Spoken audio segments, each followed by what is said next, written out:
के लिए पितृपक्ष की तिथि विशेष तौर पर हिंदुओं में मनाई जाती है। और ऐसे में विशेष क्या क्या मान्यताएं हैं इससे जुड़ी हुई, इन तमाम मान्यताओं पर आज हम चर्चा करेंगे, क्योंकि तर्पण और श्राद्ध पिंडदान बेहद महत्वपूर्ण माना जाता है, क्योंकि हिंदू धर्म में पितृपक्ष का विशेष महत्व है। और आज से पितृपक्ष शुरू हो चुका है, 14 अक्टूबर तक पितृपक्ष का समापन होगा।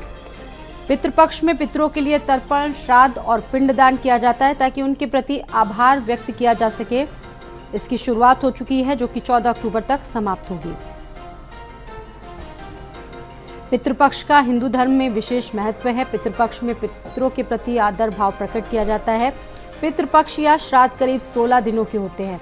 पितृपक्ष भाद्रपद मास के शुक्ल पक्ष की पूर्णिमा से शुरू होता है और अश्विन मास की अमावस्या को इसका समापन होता है। और कहा जाता है कि पितरों के आशीर्वाद से आपकी समस्याएं दूर होती हैं।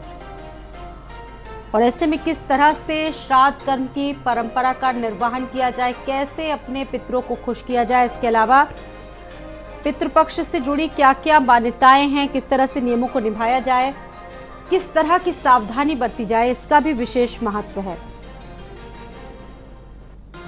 कहा जाता है कि पितृपक्ष में पितरों को जल अर्पित किया जाता है, तो ऐसे में उनको मोक्ष की प्राप्ति होती है। महाभारत के भी अनुशासन पर्व में भीष्म पितामह और युधिष्ठिर के तमाम संवाद इससे जुड़े हुए बताए गए हैं। इन संवादों में भीष्म पितामह ने युधिष्ठिर को बताया था कि श्राद्ध कर्म की शुरुआत कैसे हुई, और बताया गया था कि प्राचीन समय में भी सबसे पहले श्राद्ध का ज्ञान दिया गया था। इसके बाद निमि ऋषि ने श्राद्ध किया और उनके बाद अन्य ऋषियों ने भी श्राद्ध कर्म को शुरू किया। इसके बाद श्राद्ध कर्म करने की परंपरा प्रचलित हो गई। ज्योतिषाचार्य भी बताते हैं कि श्राद्ध और पिंडदान बेहद महत्वपूर्ण होता है। और तर्पण का कितना अर्थ होता है, हमारे वेद शास्त्रों में, हमारी हिंदू परंपराओं में ज्योतिषाचार्य के मुताबिक पितृपक्ष में घर परिवार और मृत पूर्वजों को श्रद्धा से याद किया जाता है। इसे ही श्राद्ध कहा जाता है। पिंडदान करने का मतलब ये है कि हम पितरों के लिए भोजन दान कर रहे हैं, वहीं तर्पण करने का ये अर्थ है कि हम जल दान कर रहे हैं। इस तरह पितृपक्ष में इन तीनों कामों का विशेष अपने आप में महत्व होता है, क्योंकि पिंडदान करने से पितृ प्रसन्न होते हैं और इससे जुड़ी हुई कई मान्यताएं भी प्रचलित हो रही हैं।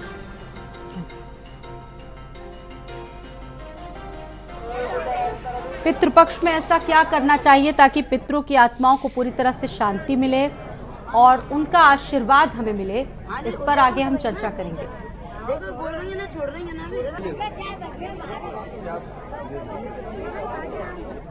तो हिंदू धर्म में पितृपक्ष का बहुत अधिक महत्व होता है। पितृपक्ष को श्राद्ध पक्ष के नाम से जाना जाता है। पितृपक्ष में पितरों का श्राद्ध तर्पण होता है और धार्मिक मान्यताएं कहती हैं कि पितृपक्ष के दौरान पितर संबंधित कार्य करने से पितरों को मोक्ष मिलता है। इस पक्ष में विधि विधान से पितर संबंधित कार्य करने से पितर हमें आशीर्वाद देते हैं।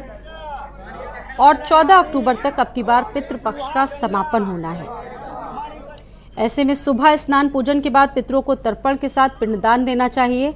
हथेली भर अनाज का पिंड, जौ के आटे, खीर या दूध का खोया बनाकर उसे पितरों को अर्पित करने की परंपरा है।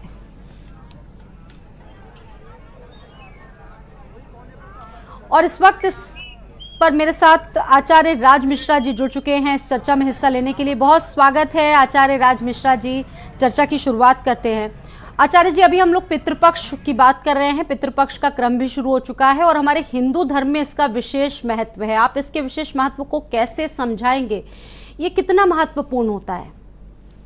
देखिए, पितृपक्ष बहुत महत्वपूर्ण है और इसके महत्व को समझना है तो हमें श्री रामचरितमानस के उस चौपाई पर चलना होगा जहां पर गोस्वामी जी कहते हैं, और भगवान राम का खुद का यह शब्द है कि सुन जननी सोई सुत बड़भागी, जो पितुमात बचन अनुरागी। तो इस प्रकार से अगर देखा जाए तो पितृपक्ष का अपना एक बहुत महत्व है। जिन पूर्वजों के हम नाम को प्रयोग कर रहे हैं, जिन पूर्वजों ने हमें एक सुंदर संस्कार प्रदान किया है, जिन पूर्वजों के मार्गदर्शन पर हम जीवन को चला रहे हैं, उन पूर्वजों के प्रति श्रद्धा सुमन अर्पण करना, उन पूर्वजों के आशीर्वाद को प्राप्त करना, उन पूर्वजों का जो ये 15 दिन एक उत्सव के रूप में आता है, इसको मनाना उनके प्रति श्रद्धा सुमन करना, इसको श्राद्ध कहते हैं।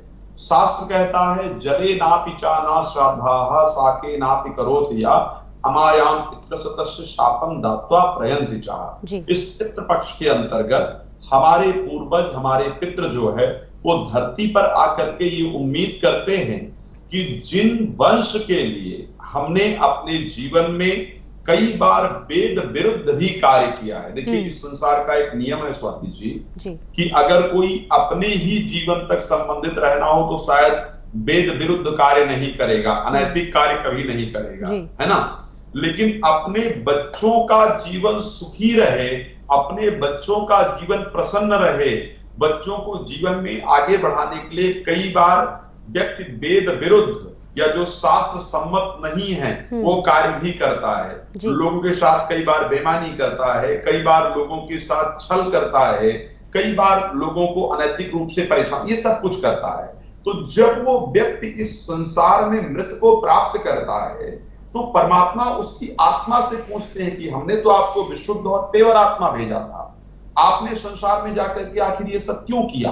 तो वो कहता है कि जो मेरे वंशज थे मैंने उनके लिए इन सब कार्य को किया। तो फिर परमात्मा कहते हैं कि क्या वो वंशज, अब आपने जो पाप कृत्य किया है जिसके कारण आपको मुक्ति प्राप्ति में बाधा प्राप्त हो रही है, तो क्या वो वंशज आपके प्रति श्रद्धा सुमन अर्पण करेंगे, आपकी मुक्ति के लिए कोई प्रयास करेंगे।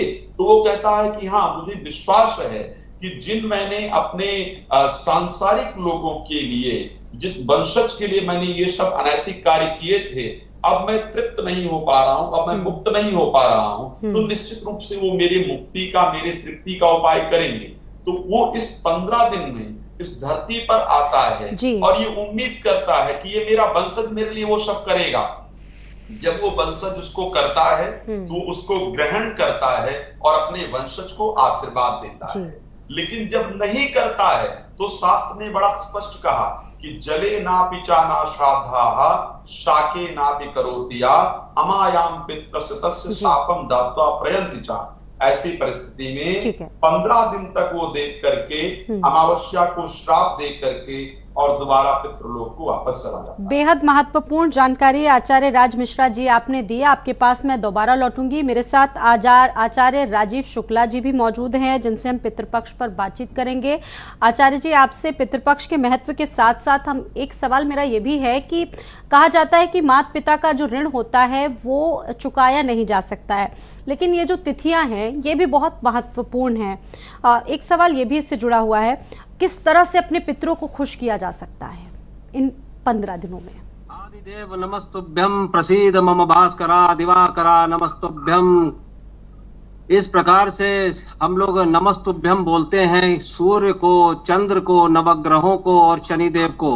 तो प्रधान रूप से सूर्य, अग्नि और चंद्र, ये 3 हमारे पितृ बोले गए हैं। सूर्य आत्मा कारक और शनिदेव जिनका रात्रि काल संध्या के बाद जन्म हुआ उनके पितृ रूप होते हैं, और दिन के जन्म वालों के सूर्यदेव और मतांतर से सूर्य, चंद्र और अग्नि ये पितृ। इसीलिए हम लोग जो हवि इत्यादि देते हैं या जल देते हैं, जो तर्पण इत्यादि करते हैं, सब पितरों को प्राप्त होता है। 3 प्रकार के ऋण बोले गए हैं, देव ऋण, ऋषि ऋण और पितृ ऋण। अब आप देखिए, जब भी कभी पितृ ऋण देने की बात आती है, जिसको हम लोग बोलते हैं जो आम भाषा देशज भाषा में, देखिए संस्कृत भाषा में पितरों को और देशज भाषा में सब जगह पितरों का मान होता है। नियम निकले हैं संस्कृत भाषा से, लेकिन देशज भाषा में उसको बोला गया है पिताओं का ऋण जब दिया जाता है तो कनागत बोलते हैं उसको। कनागत मतलब कन्यार्कगत सूर्य, सूर्य मतलब जब कन्या राशि में होते हैं तो उसको कन्यार्कगत बोल देते हैं। इस समय यह बोला जाता है कि सितंबर और अक्टूबर के महीने के मध्य इस प्रकार से जब देव और ऋषि तृप्त हो चुके होते हैं तो पितृ लोग तृप्त होने के लिए अपने अपने बच्चों, अपने अपने जो पीढ़ियां हैं उनके पास आते हैं, और वो साउथ नॉर्थ वेस्ट का उल्टा होता है, आग्नेय कोण साउथ ईस्ट। तो आकाश में साउथ ईस्ट वहां पे अपने जो देवता अर्यमा उनके साथ सब आते हैं और वो आके ये देखते हैं कि कौन कौन हमारा ऋण नहीं चुका रहा है, कौन कौन किस स्थिति में है जी।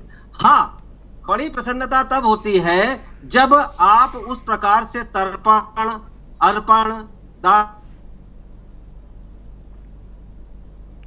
वो इसलिए नहीं करते हैं कि आप किसी के ऊपर कोई उपकार कर रहे हैं। आप ये जो ऋण देते हैं, ये जो तर्पण करते हैं, ये आप स्वयं अपने ऊपर उपकार करते हैं। क्यों? क्योंकि आप वो ऋण चुका रहे होते हैं जो आपके पिता, पिता के पिता, पिता माँ, माता, माता माँ, माता मही इत्यादि का हम लोग पूरे कुल का लेके चलते हैं। तो ये जो पितृ ऋण चुकाने की बात आती है वो आपके डीएनए से संबंधित होती है, जिसको ऋषि मुनियों ने बहुत पहले, जैसे पितृ देवो भवा, मातृ देवो भवा, इस प्रकार से हम लोग उनको देवताओं की तरह मान के उनका ऋण चुकाते हैं। और ऋण चुकाने के साथ ही साथ परिक्रमा का बहुत ज्यादा विधान हो जाता है कि हम लोग किस प्रकार से परिक्रमा करते हैं, और कई सारे ऐसे नियम होते हैं कि वही उन नियमों के बारे में भी आचार्य जी मैं आपसे जानना चाहूंगी। अगर किसी व्यक्ति को पितृदोष है तो वो पितृदोष कैसे दूर किया जाए, और आमतौर पर ये भी लोग जानना चाहते हैं कि किन किन कामों की मनाही होती है, कौन कौन से ऐसे कार्य होते हैं जो बिल्कुल निषेध होते हैं, बिल्कुल नहीं करना चाहिए। संक्षिप्त आपसे समझना चाहेंगे। जी, देखिए इसमें क्या है कि पितृदोष नाम की कोई चीज, मैं आपको दर्शकों को बता दूं आपके माध्यम से, पितृदोष नाम की कोई चीज नहीं होती है। कोई पितृ ऐसा नहीं होता है जो कुपित होके आशीर्वाद जो प्रसन्न होके आशीर्वाद ना दे, सारे पितृ आशीर्वाद देते हैं। पितृदोष इसलिए कहा गया है कि आप कहीं विस्मृत कर दें। पितृदोष उन्हीं को लगता है जो अपने पितरों को विस्मृत कर देते हैं, भूल जाते हैं, उनके लिए कोई अन्य कार्य जरूरी हो जाता है पितरों को याद करने के बजाय। तो अब आप ये समझिए कि आपको एक तिथि मिली है हिंदू पंचांगों, सनातन पंचांगों के हिसाब से, कन्या राशि के सूर्य में आपको एक पूरा पक्ष मिलता है। तदनुसार उसके बाद आपको देव, पितृ और तीनों ऋण चुकाने का मौका माता आदि जगदम्बा देती हैं नवरात्र के माध्यम से। हाँ, पितृ पक्ष में क्या करें? एक तो आप जैसे कहते हैं कि बहुत ज्यादा जैसे सादा जीवन आप उतने 15 दिन रह लीजिए, कोई ऐसा खान पान ना करिए जो आपको उत्तेजना दे। ऐसा कोई आप अगर बुरी आदत है आपके अंदर, जो भी आप करते हैं उसको उतने दिन तक कम से कम कृपया करके छोड़ दीजिए। शयन आप बहुत ही जैसे कहते हैं ना, बहुत जैसे कहते हैं बहुत अपने जीवन से लग्जरी को थोड़ा सा कम करिए। आप मेकअप इत्यादि, कॉस्मेटिक इत्यादि का सामान बहुत ज्यादा इस्तेमाल ना, इन दिनों थोड़ा सिंपलिसिटी को अख्तियार करना चाहिए, खासतौर से जिनको पितृपक्ष में अर्पण करना है और थोड़ा ध्यान लगाना है। मेरे साथ महिला ज्योतिष शास्त्री जामवती नायक भी जुड़ चुकी हैं इस चर्चा में। बहुत स्वागत है जामवती जी आपका। जामवती नायक जी, आप किस तरह से इस परंपरा को देखती हैं? पितरों का आशीर्वाद मिलता है और पितृदोष जिस पर हम लोग बातचीत कर रहे हैं, कौन कौन सी ऐसी सावधानियां बरतनी चाहिए इन दिनों में? कैसे रूठे हुए पितरों को मनाएं?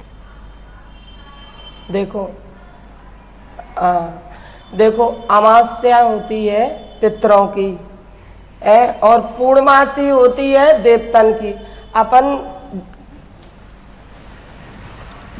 आप बोलिए तो। हाँ, तो जो पितरन अमावस्या के दिन अपन जो भी पुण्य धर्म करते हैं वो अपने सब पितरन को लगता है।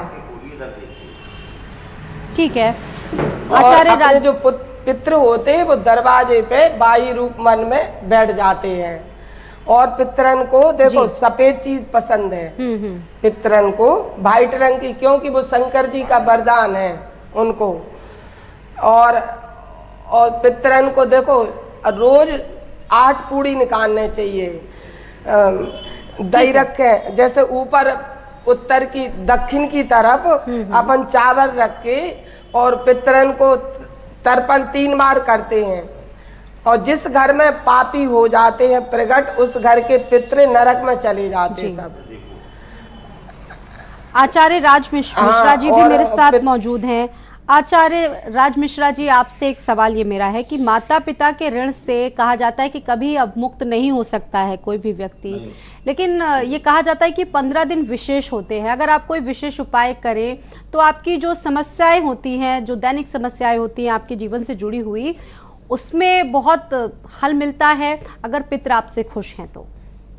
स्वाति जी, मैं आपके कार्यक्रम के माध्यम से बहुत सारी भ्रांतियां भी जो पितृपक्ष को लेकर के हूं मैं दूर करना चाहूंगा। खैर, सबसे पहले आपके प्रश्न पर आता हूं। जो प्रश्न आपने किया है कि ये तो संभव है कि कभी भी माता और पिता के ऋण से इस संसार में कभी भी कोई ऋण हो ही नहीं सकता है नहीं जी। ये शास्त्र कहता है कि पुत्रो जायत पुत्रो माता क्वचित् कुमाता न भवति।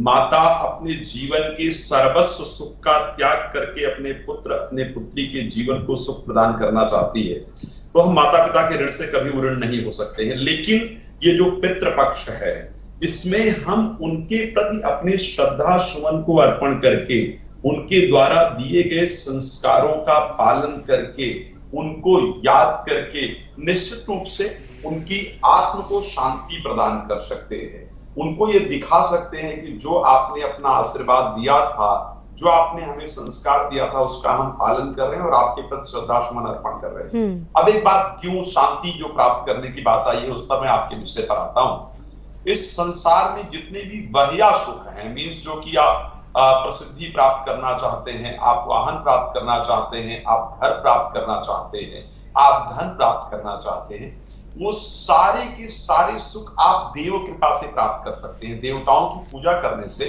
आप सारी चीजों को लेकर के आ सकते हैं। लेकिन जो इंटरनल सुख है, जो आपके घर का सुख है, जो पारिवारिक प्रसन्नता है, वो बिना पितृ के आशीर्वाद के आप कभी नहीं प्राप्त कर सकते। लाइक आप शादी करके तो आ गए, लेकिन शादी करके आना बड़ी बात नहीं है। पति पत्नी बड़े प्रेम से रहे, ये इंपॉर्टेंट है ना, वंश आगे बढ़े, ये इंपॉर्टेंट है। तो विवाह होना तो देव पर निर्भर करता है। देव की कृपा होगी तो आपका आचार्य राजीव शुक्ला जी, क्योंकि वक्त की बेहद कमी है, एक छोटा सा सवाल मैं आपसे जरूर जानना चाहूंगी। श्राद्ध, पिंडदान और तर्पण किस तरह से करें, बहुत कम शब्दों में? देखिए, श्राद्ध का जहां तक है तो श्राद्ध का मतलब जो है, जो श्रद्धा पूर्वक किया गया दैव कार्य और पितरों के निमित्त जो कार्य किया जाता है, उसको बोलते हैं श्राद्ध इत्यादि। जो है वो जहां तक संभव हो किसी योग्य व्यक्ति से मतलब करा के ही करें, क्योंकि आप अगर स्वयं करेंगे तो उसके जो मंत्र इत्यादि हैं वो ऐसे क्लिष्ट हैं कि एक नॉर्मल गृहस्थ उसको नहीं कर सकता।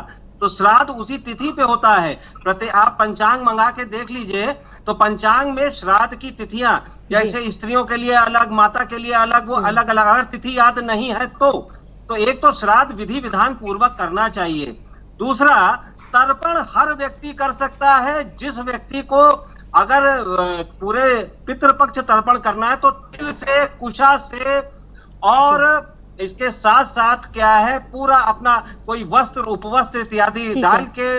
और आप सभी का बहुत बहुत शुक्रिया। चूंकि वक्त नहीं है इसलिए माफी भी। आप सभी का बहुत बहुत शुक्रिया जुड़ने के लिए और विशेष जानकारियां देने के लिए। इसी के साथ रुक रहे हैं एक छोटे से ब्रेक के लिए।